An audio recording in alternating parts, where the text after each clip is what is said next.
శ్రీరామనవమి రోజున రామేశ్వరం పేరు మార్మోగిపోయింది. అక్కడ ఒక ఇంజనీరింగ్ అద్భుతం చోటు చేసుకుంది. దేశంలోనే వినూత్నమైన వర్టికల్ లిఫ్ట్ బ్రిడ్జ్ కి ప్రారంభోత్సవం జరిగింది.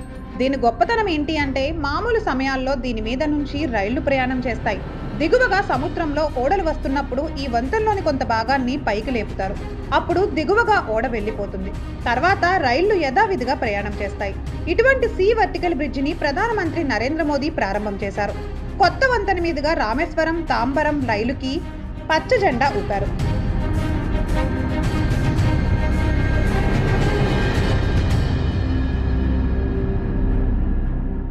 ఈ సందర్భంగా ప్రధానమంత్రి నరేంద్ర మోదీ మాట్లాడుతూ కీలక వ్యాఖ్యలు చేశారు.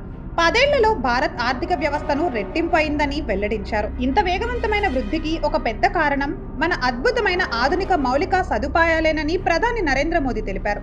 గత 10 ఏళ్లలో రైల్వేలు, రోడ్లు, విమానాశ్రయాలు, నీరు, ఓడరేవులు, విద్యుత్, గ్యాస్ పైప్లైన్లు మొదలైన మౌలిక సదుపాయాల బడ్జెట్ను సుమారు 6 రెట్లు పెంచామని చెప్పారు. అందువల్లనే అద్భుతాలు సాధిస్తున్నామని మోదీ పేర్కొన్నారు. అయినప్పటికీ కొంతమంది ఎప్పుడూ ఏడుస్తూనే ఉంటారని కాంగ్రెస్, డిఎంకే పార్టీలకు మోదీ చురకలు అంటించారు.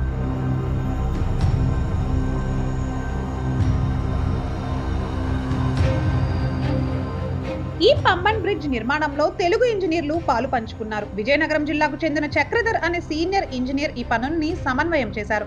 4 ఏళ్ల పాటు అక్కడే సముద్ర తీరంలో మండు టెండల్లో ఉంటూ ఈ అద్భుతాన్ని సాకారం చేశారు. ఈ అద్భుతమైన బ్రిడ్జి ద్వారా భారతీయ ఇంజనీర్ల గొప్పతనం ప్రపంచానికి చాటినట్లు అయింది. ఈ బ్రిడ్జి ద్వారా రామేశ్వరం ద్వీపాన్ని భారతదేశంలో అనుసంధానం చేశారు.